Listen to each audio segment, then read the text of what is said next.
El último rey visigodo, don Rodrigo, se enfrentará a las fuerzas invasoras en la batalla del río Guadalete. Esta derrota de las huestes visigodas dejó Hispania a merced de los musulmanes, quienes en tan solo 4 años dominaban la práctica totalidad de la península. Mientras, unos aristócratas godos se refugian tras las montañas cántabras y esperan. Su melancolía por el reino desintegrado es también resistencia.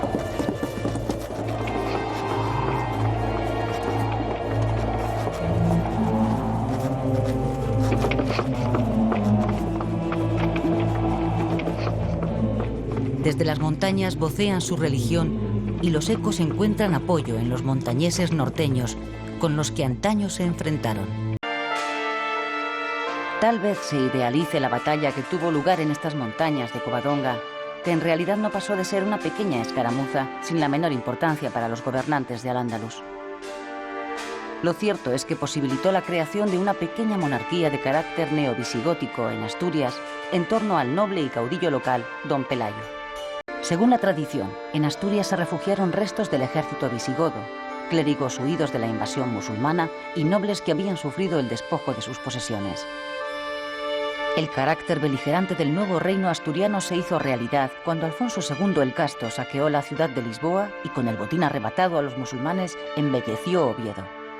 A Alfonso II se debe también que el reino astur dejara de pagar tributos a los musulmanes, así como su independencia eclesiástica de la sede de Toledo, que estaba bajo dominio musulmán. Además, las incursiones en la planicie de la cuenca del Duero consiguieron la retirada de la escasa población bereber de esa franja, formándose una zona baldía de protección ante posibles ataques musulmanes. A principios del siglo X, el traslado de la capital desde Oviedo a León constituyó toda una declaración de intenciones que los árabes, absorbidos por las continuas luchas internas, no supieron repeler. El combate que tuvo lugar en las llanuras de Simancas afianzó las posiciones del reino asturiano en el Valle del Duero. Alfonso III es destronado por sus propios hijos y se dividen el territorio, proclamándose reyes de León, Asturias y Galicia respectivamente. Simples vicisitudes históricas permitieron a Ordoño II reunir bajo su cetro a Galicia y León, y a su muerte, su hermano Fruela II de Asturias reconstruyó la unidad del territorio bajo el nombre de Reino de León. Pero los condes de los territorios más orientales, los de la zona de Castilla, mantendrían una actitud desafiante con su soberano, que culminará cuando el conde castellano Fernán González reclame la independencia de su condado. Un territorio que, repoblado por cántabros y vascones, estará llamado a convertirse en pieza esencial en el mosaico cristiano peninsular como Reino de Castilla a partir del año 1037. Los núcleos de resistencia pirenaicos y orientales de la península nacen de la conjunción de dos elementos diferentes entre sí. Por un lado, estaba la resistencia natural de los vascones a todo dominio que proviniera del exterior, y por otro, la influencia de los francos, que después de su victoria en Poitiers habían ido recuperando los territorios del sur de las antiguas Galias hasta llegar a los Pirineos. El interés de Carlomagno por asegurar la frontera sur de su imperio le llevará a traspasar los Pirineos en un intento de someter a los vascones de Pamplona. Malogrado el intento franco de tomar Zaragoza, a su regreso, la retaguardia del ejército de Carlomagno sería derrotada en el paso de Roncesvalles por los vascones.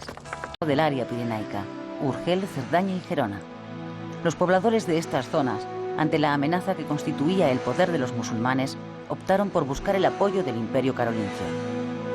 Barcelona sería conquistada en el año 801 por Luis el Piadoso, hijo de Carlomagno, ciudad que a partir de entonces se convertiría en plaza fuerte fronteriza y sede condal.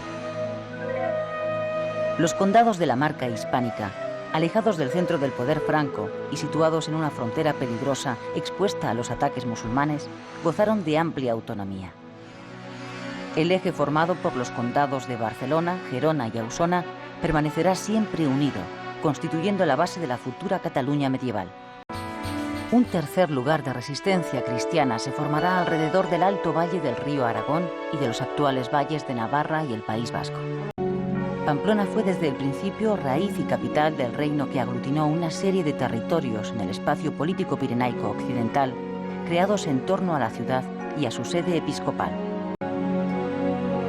Sancho III el Mayor llegó a intitularse Rey de las Españas, a raíz de su matrimonio con doña Sancha, heredera del Condado de Castilla.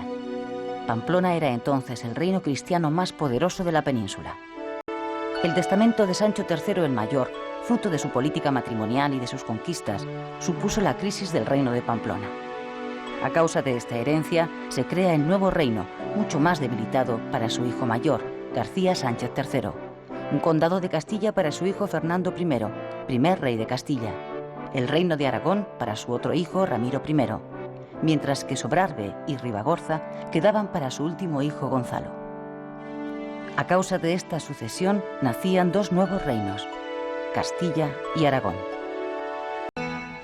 La fragmentación de Al-Ándalus había coincidido con la nueva unión del Condado de Castilla con el Reino de León por Fernando I, padre de Alfonso VI, el cual aglutinó una gran fuerza militar y política suficiente para derrotar a los ya divididos reinos de taifas.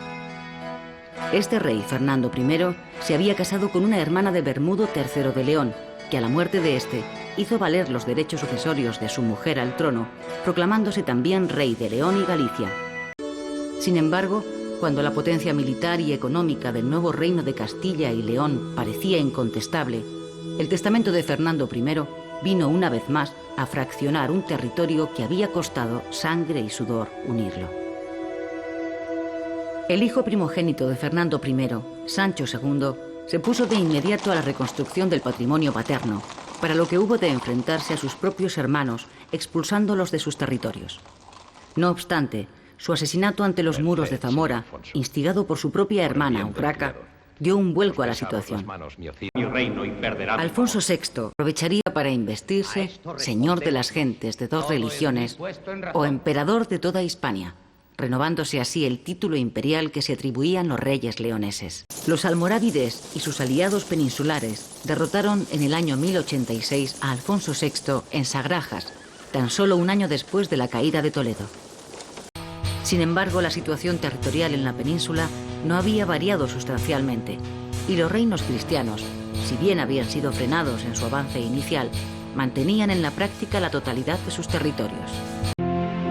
Con la toma de Toledo se inició la repoblación de antiguas ciudades como Salamanca, Ávila, Medina, Olmedo o Segovia, a la vez que se afianzó la frontera del Tajo con la conquista de varias plazas. En aquella época, de nada servía una victoria militar si no iba acompañada de una repoblación que asegurara las tierras conquistadas.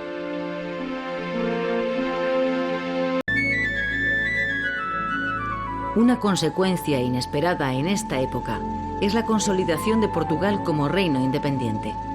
Los matrimonios de las hijas de Alfonso VI con nobles borgoñones permitió que la infanta Teresa, casada con Enrique de Borgoña, recibiera un territorio situado al sur del río Miño, el condado de Portugal, que tenía como centro vertebrador el Porto Calem, hoy Oporto. El hijo de Teresa y Enrique de Borgoña, Alfonso I Enríquez, se proclamó rey de Portugal en 1139. Entre comienzos del siglo XI y finales del XIII, han de tenerse en cuenta dos etapas. La primera sería la adquisición de un espacio físico sobre el que se estructura esta nueva sociedad, la Reconquista. Y la segunda correspondería al asentamiento de unos hombres que han de aprovechar este nuevo espacio, la repoblación. El Alto Aragón de principios del siglo XI pasará de golpe de simple condado a territorio gobernado hereditariamente por los monarcas pamploneses.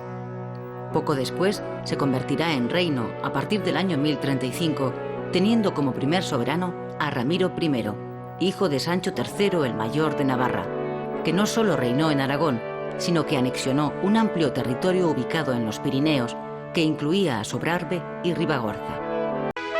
El rey más importante de este periodo sería Alfonso I el Batallador. Alfonso I fue un monarca educado para la guerra, que vivía en permanente cruzada. Su carácter misógino hizo que fracasara enseguida su matrimonio con Urraca de Castilla, hija de Alfonso VI.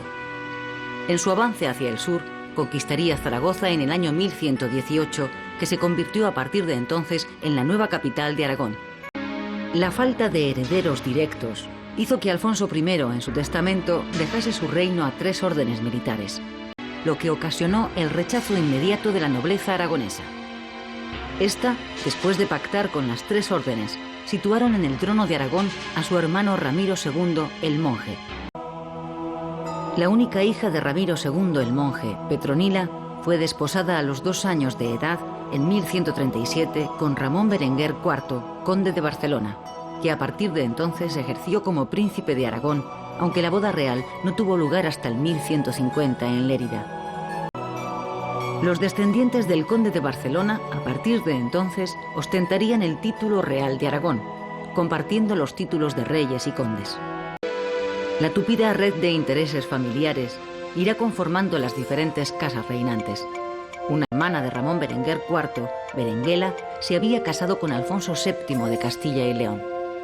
Esta relación de hermanos políticos hizo posible el acuerdo sobre el reparto de los territorios conquistados a los musulmanes de Al-Ándalus, que se plasmó en el Tratado de Tudillén, que incluía la repartición del Reino de Navarra entre Aragón y Castilla. Este tratado se firmó en la localidad navarra de Fitero en 1151 entre Alfonso VII, rey de Castilla y León, y Ramón Berenguer IV, príncipe de Aragón y conde de Barcelona. El gran triunfo almohade sobre los cristianos fue la batalla de Alarcos en el año 1195, en la que fue derrotado Alfonso VIII de Castilla. Para los cristianos, el avance almohade, como antes la invasión almorávide, supuso una nueva guerra santa, a la que respondieron uniéndose frente al enemigo común, Alfonso VIII, Pedro el Católico y Sancho VII el Fuerte. Escarmentados por la derrota de Alarcos y gracias a la labor del arzobispo de Toledo, Rodrigo Jiménez de Rada, se organizó una gran cruzada, bendecida por el Papa, que sirvió para reunificar los ejércitos de Castilla, Aragón y Navarra.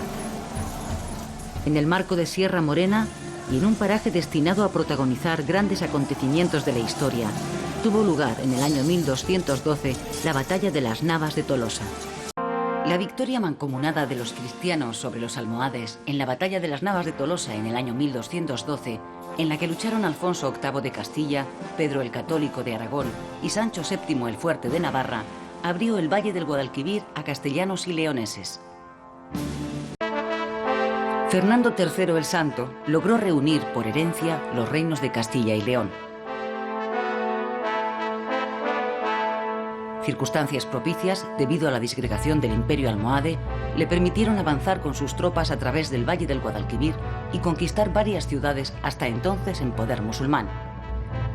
Sevilla sería tomada a finales de 1248. Pocos años después, también caerían en poder del rey castellano poblaciones como Jerez, Medina Sidonia o Arcos, que se convertirán en puntos estratégicos en la defensa de la nueva frontera con el Reino de Granada, gobernado por la dinastía nazarí. Los avances castellanos coincidieron en el tiempo con el inicio de la expansión de la Corona de Aragón por el Levante y la conquista de Mallorca por parte de Jaime I. Por otra parte, en 1235, una expedición patrocinada por el arzobispo de Tarragona ocupó Ibiza y Formentera. El expansionismo por el Levante, según lo estipulado en el Tratado de Cazorla con el Reino de Castilla, fue más duro y largo de lo esperado. Se inició con la conquista de Ares y Morella, aprovechando las luchas internas que había en el Reino musulmán de Valencia. Más tarde se ocupó Burriana y Peñíscola, y después de una interrupción de 4 años, se tomaría de manera definitiva Valencia en el año 1238. Las conquistas realizadas por los cristianos a lo largo del siglo XII y XIII no habrían servido de nada si no se hubiese logrado simultáneamente atraer a pobladores del norte para ocupar las tierras. En pleno siglo XIII se utilizó un nuevo sistema de repoblación basándose en los correspondientes repartos de tierras y propiedades entre todos los participantes, según su aportación a la campaña militar. Estas reparticiones afectaron, entre otras áreas, a las de Baleares, Valencia, Murcia o Andalucía.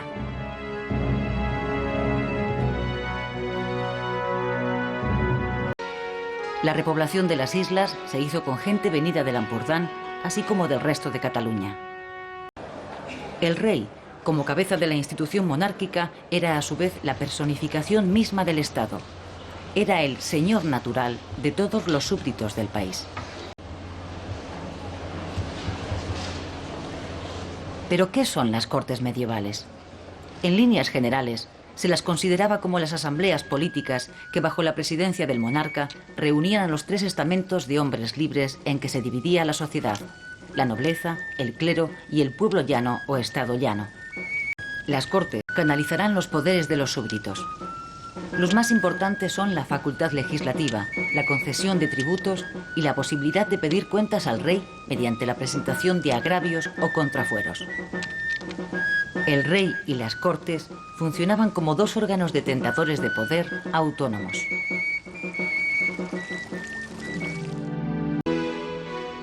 En Castilla y León, las leyes aprobadas en Cortes a petición del rey conformaron los ordenamientos. Pero las Cortes en este reino aún no significaban un auténtico poder legislativo, porque el rey podía legislar sin su concurso, constituyendo su misión principal la de votar los impuestos. En cambio, en la Corona de Aragón, las Cortes tuvieron desde Jaime I verdadera potestad legislativa, impidiendo al soberano legislar sin su presencia. La sociedad medieval occidental se distribuye en torno a una división tripartita piramidal. Los que rezan, los oradores; los que la defienden, los guerreros o villatores; y los que la sostienen con su trabajo, los laboratores.